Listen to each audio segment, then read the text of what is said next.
Welcome to Spirit Pig. This is the show that explores how to live a fulfilled life. I'm Duncan CJ, and in this episode, I talked to Molly Harragin about all things yoga, the health benefits, the therapeutic benefits, how yoga helps people with the stresses and pressures of modern day living, the importance and amazing power of just being present and in the moment, and why we must be responsible for our own happiness. Coming up right now in Spirit Pig. Enjoy.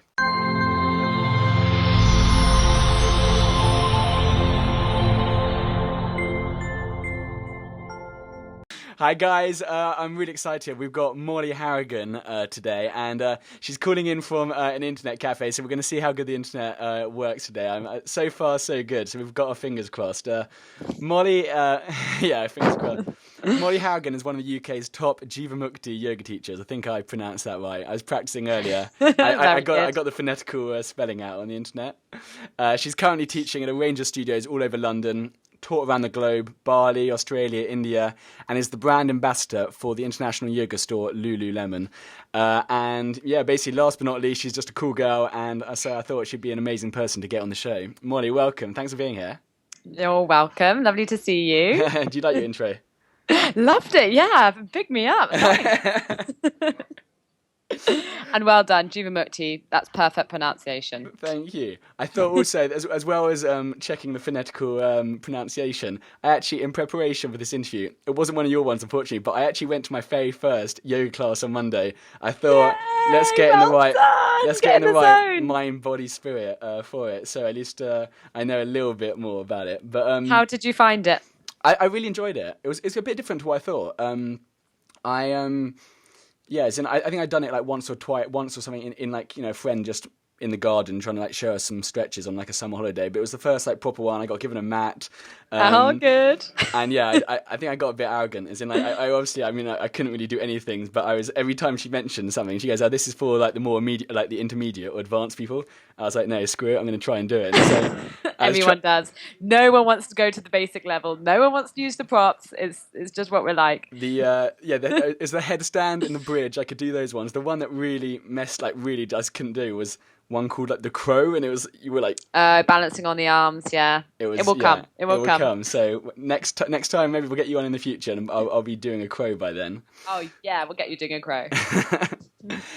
Basically, I just maybe want to start off by saying like, why do you think yoga? I mean, because it's basically taking the world by storm at the moment. Why has it suddenly become like such this huge phenomenon? Is this like a sort of a cry out that people are suddenly looking like more like spiritually minded, or is this like a health thing, or like where do you think that's going? Like, why is there such this huge yoga movement?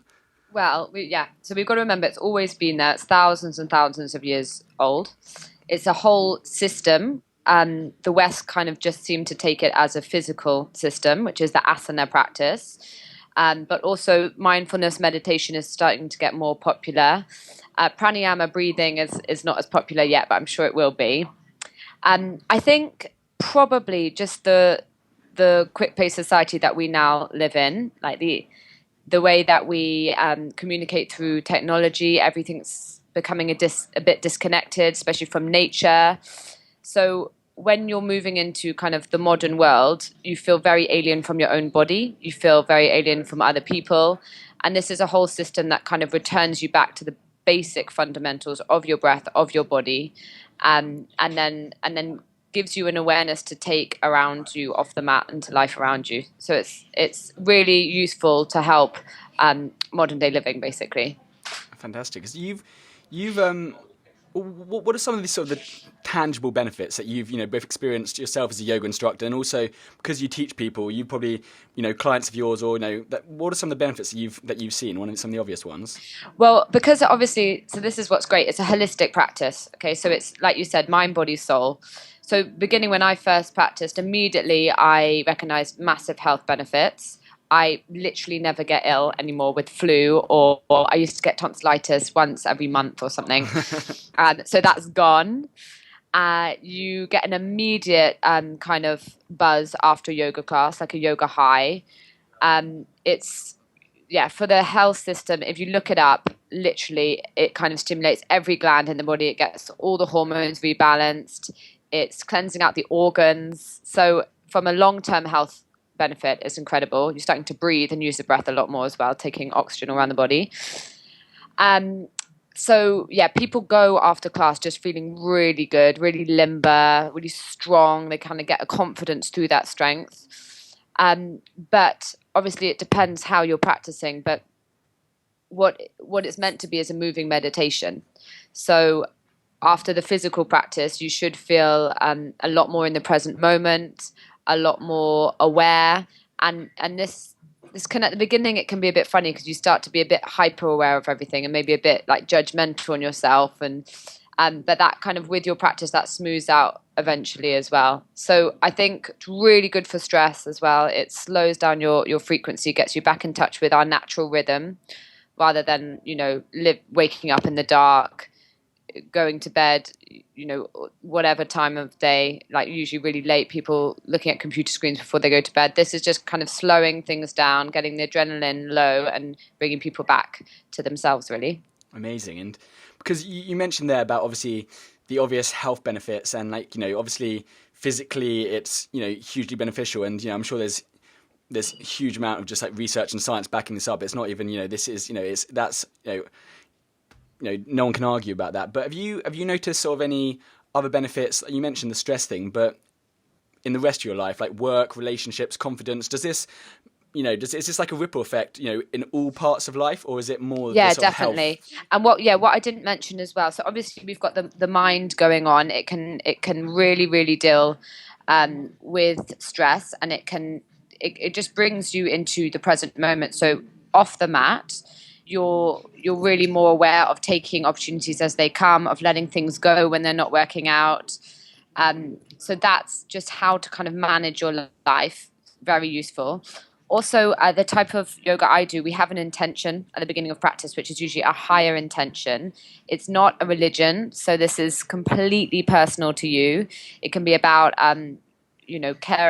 caring for someone who's ill in your life, or someone that you have got this kind of or you need to forgive, or so it can be quite a psychotherapeutic act, because you kind of give up your class to someone else, and it's that can then help you deal with a lot of emotions going on through the physical body. So it's a different way from therapy. Okay. That I've noticed really I wasn't expecting when I found yoga, but that has really helped. Amazing. And you've I think that idea of, so that intention, and what, because it's, you're making it about something which is bigger than yourself, that does that help you get out of the ego, help you get out of this this, I know, because often I don't know, by having that higher purpose or something, I don't know, maybe I'm just No, not making you're myself absolutely clear. right, 100%. So yeah, yoga sometimes can be like destroying the ego and giving the ego a really bad name. But it's just not. for anyone who doesn't know, what do you mean by the ego? The ego, so that's another, it's your self, but it's your temporary self. So it's your kind of personality. It can be your shape that you're taking at that time. It's the small individual self. And then in yoga they talk of the higher self, which is something that is eternal. It's in all of us, and that is still kind of there when we die. Yeah. Okay. So the ego is kind of ruling our culture at the moment. Everyone's kind of out there. It's an individualistic culture. A lot of team effort, world effort has got kind of lost. So the yoga practices, first of all, it does actually return you to the earth. You start to think about your footprint on the earth and how you're treating the earth also kind of as a person, as a mother, which is really interesting.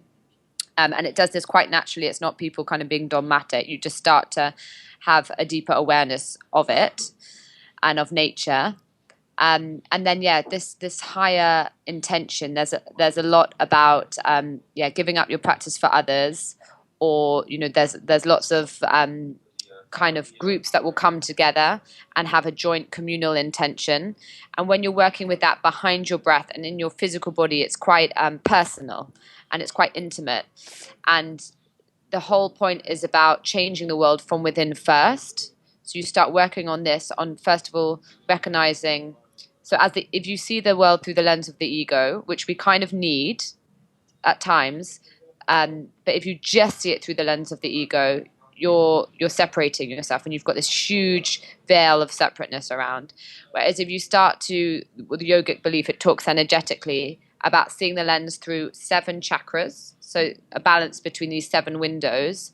You start to see that we're all one anyway. So all that kind of stress we've had about beating each other and, trying to get that promotion or trying to get that wife or that husband is all not necessary, because we're all kind of made up out of the same stuff.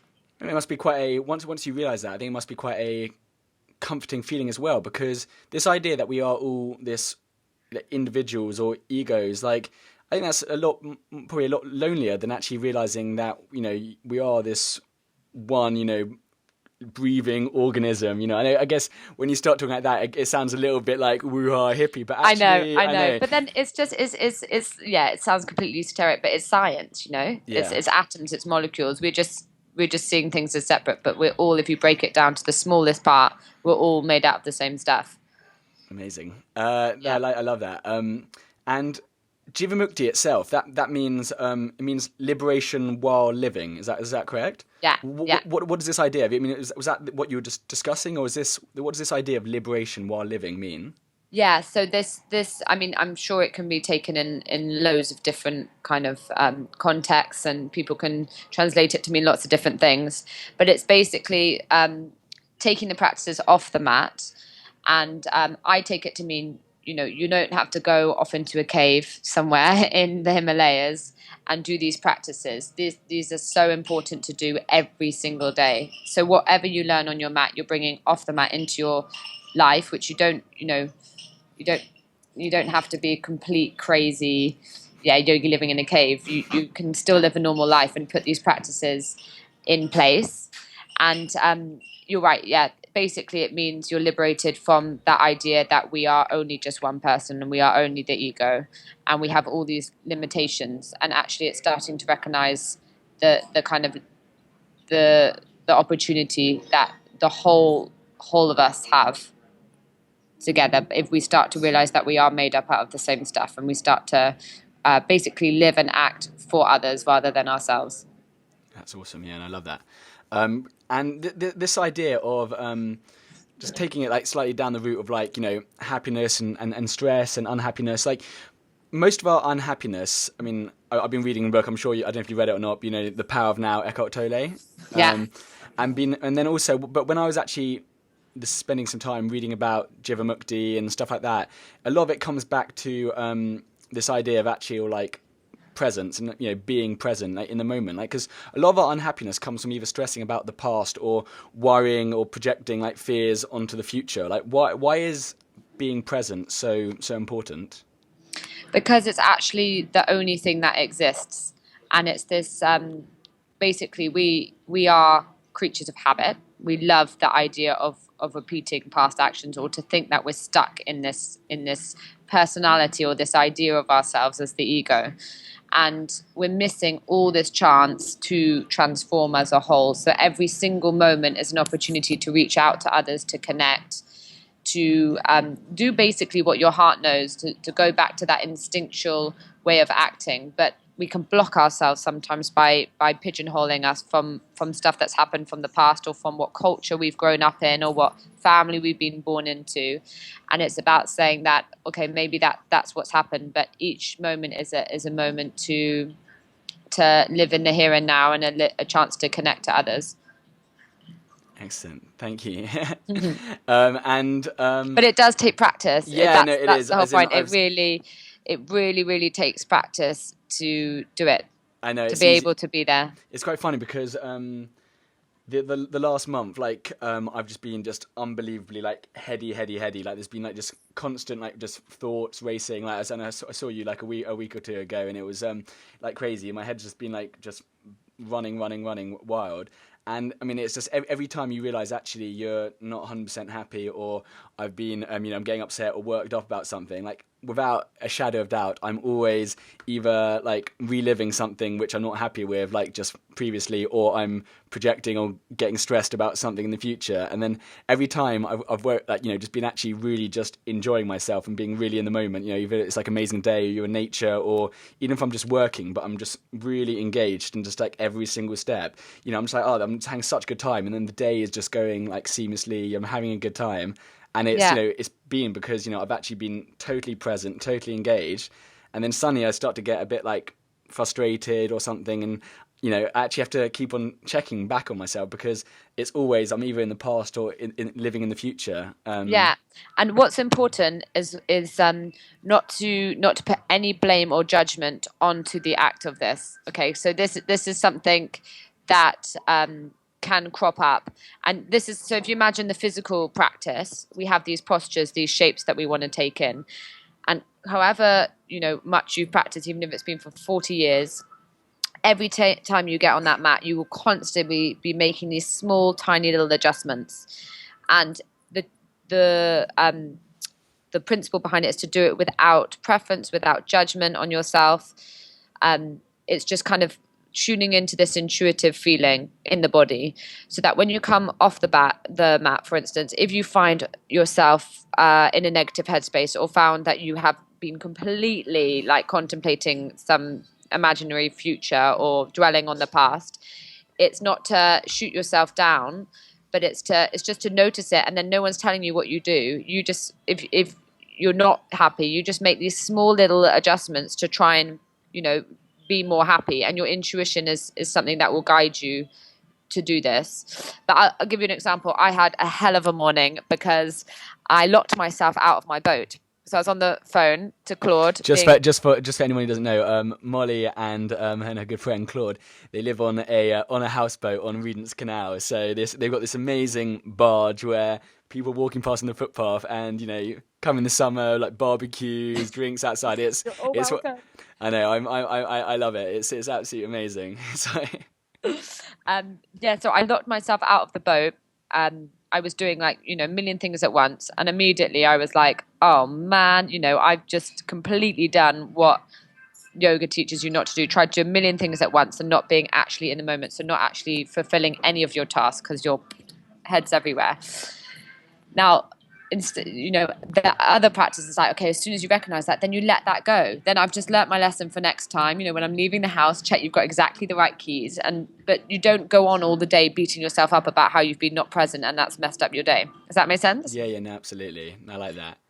I just, when I was like looking at some of the other things you've done, and some of the interviews and stuff, actually with like Lululemon and stuff like that, there was a couple of questions actually amongst those which jumped out, and maybe just talk about those for a second. Yeah. You said like the best advice you've ever been given is don't depend on anyone else to make you happy. Why did you choose that? Like, why is? I mean, it's obviously self-explanatory, but can you maybe just elaborate on that for a second? Oh, it's a weird one, actually. So that's actually when I first found yoga in Bali by accident. I was quite young, and I there was all these kind of healers around, and all this. I was entered into this world, and I had no idea what anyone was talking about half the time. Energy this, energy that. I was like, what on earth? If I missed something at school, what is everyone talking about? And so I just decided to go and see a healer lady just to see what she had to say. I kind of went, I've got no problems, but I want to hear what you have to say. And she just gave me that piece of advice, and I think it's stuck with me in my head, and it immediately just popped out when I got asked that question, kind of from my unconscious. But I guess it means, it's not fair on the other person, basically, to put that pressure on someone else to hold your happiness in, again, something that is. It's fine for it to not be in your control, your happiness. I think there's something quite nice about that. But to put that pressure on someone else, and to know that that's not going to be it's going to be completely temporary.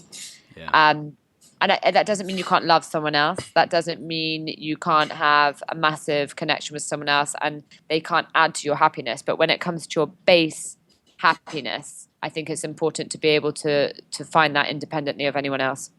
Yeah, no, I agree, and it was just because it hit a bit of a core, and it's like, yeah, you got to constantly mind that, because you actually, even just, it could be people, but it can also be like immaterial things, like whether you're chasing happiness from anything exterior outside of the body, through like Yeah, actual drugs, drink, fancy cars, like, properties, actually trying to take it back. And all your happiness is actually, you got to find your happiness from within first as well. exactly. And that's what the practice reminds us. So it's like going home every time you sit down to meditate or you sit down on your mat, you come back to that like essence of what you are, and you don't need anything really. Yeah, I love that. And another one which jumped out was when you asked how you make your mark on the world, and just by being kind. And your answer was just by being kind. That's how you'll, put your stamp on this planet. And it wasn't really a question, but I love that answer. I think we often overcomplicate life a lot, and actually, just the simple things, just like kindness, is just such an amazing quality actually. And just by being kind, I know, like, I heard a quote the other day when it was like the sun rises and the sun sets, and we complicate the process in between. And so I think those simple values and beliefs, like just kindness and like love and integrity, are just some of the big ones that sort of jump out. When you, yeah, I don't know. Definitely. No, definitely. And if you look back, on your past like big moments in your life, they will all be to do with that. Yeah. They will all be because someone has shown you kindness, or you've taken the time literally just to listen to your friend or speak to your mum properly on the phone, or whatever it is, to actually be there for the people that are around you and really be there. I think that's actually the most important thing, and it's something that we probably don't do as much as we could. Now, just a couple of speed round questions just to wrap up. But this is a question we ask all our guests. What does a fulfilled life mean to you? What does a fulfilled life? I mean, I was going to die tomorrow, for instance, it would just Please be that don't. I'm. I'll try not to. It would just be that I've made the biggest positive impact on the world that I could have. Base. No, I like it. Boom. And what is one thing our listeners can do today? One positive action or thought or anything that they can do today that will have a huge, massive positive effect on their lives?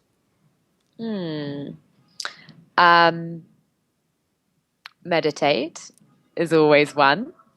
And It's so funny you whenever can. a lot of these interviews. It's quite funny because we've had a huge range of guests. We've had authors, we've had entrepreneurs, we've had spiritual people, we've had just a complete diverse group of people.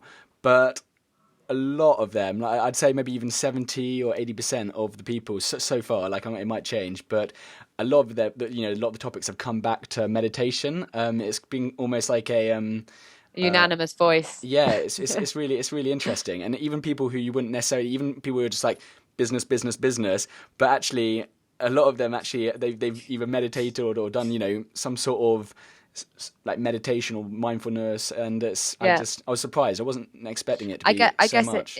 it all comes back to that. So say if I said, um, okay, maybe you could donate some money to a homeless shelter. Yeah.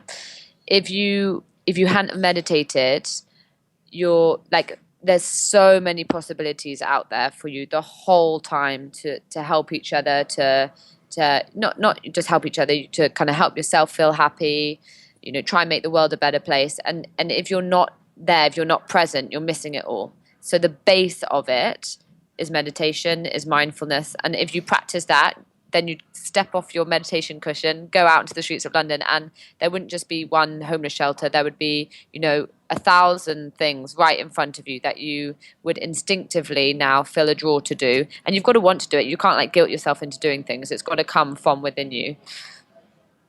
Nice. I thought there was going to be like two or three extra words. I was waiting for that extra word. Sorry. And finally, I mean, are there any books or resources which have either changed or had like a huge like impact on your life? Well, actually, I mean, his Dark Materials, okay, is a children's trilogy by Philip Pullman that I will always come back to. And if anyone says, what's your favorite book? That comes in. I feel like it explains everything the world is about in kind of this fantastical, amazing, like mirage of worlds. That's my kind of favorite book. But as a reference, I'd recommend Jivamukti Yoga. It's a book by the founders, David Life and Sharon Gannon. And that's a really good kind of base to learn more about yoga. It covers all topics. Awesome. I'll put those in the show notes below the video. And finally, how can people stay in touch with you, find out more about you? What's the best place to point people? Oh, how exciting. Well, I've just built a website. It's going live soon, I promise. And it's www.yogamole.com. Mole, M-O, 2 L's or 1 L? 2 L's. 2 L's, yeah. Awesome. And I'll put that below the video. Fantastic. And also tell them to come to some yoga classes. There's loads of amazing studios around London. I would recommend going to yoga studios first. There's loads of intro offers. So just try out, just near your work or near your home, just type in yoga studio to Google. It will give you all the ones. And just try lots of different styles, because if you try one, it might not be the right one for you. So that I have to kind of emphasize that there are so many different approaches into the system of yoga. So if you go to a class and it didn't feel right, keep trying different styles, and it might be that you just haven't found your style yet. I was going to say, actually, because that's a question I'll quickly ask, because I mean, coming on that, I mean, there are so many teachers, gurus, classes. I mean, how does somebody even begin to know which one? Because I mean, you've given Yukti, but there's other ones. I mean, is it purely just trial and error, and just see what like resonates with you? Definitely. And you take it as, yoga again is a massive system. It can be like medicine, for instance. So you're not trying to crack it. There's no way you can crack anything. It will probably be like a lifetime study, a lifetime journey. So my advice is to try different styles, and then whatever you kind of feel resonates with you, stick with that one, okay, for a while. Really stick with it. Doesn't mean you can't like try occasionally other classes, but if you get too kind of mixed up in loads of different teachers, loads of different styles, it might start to interfere with it. It kind of needs its own. Each style has its own way of doing things, so it's best when you're beginning to stick with one style when you found it, and then take it from there, see how you develop. But you will change. There'll be times, we get older as well, and there'll be times you want to practice one style and then move on. Amazing. Mo, thank you so much. It's been amazing talking to you. Oh, it's been an absolute pleasure. Thanks for having me. Not at all. Wise guru. We'll catch up soon. Thank you so much. Bye.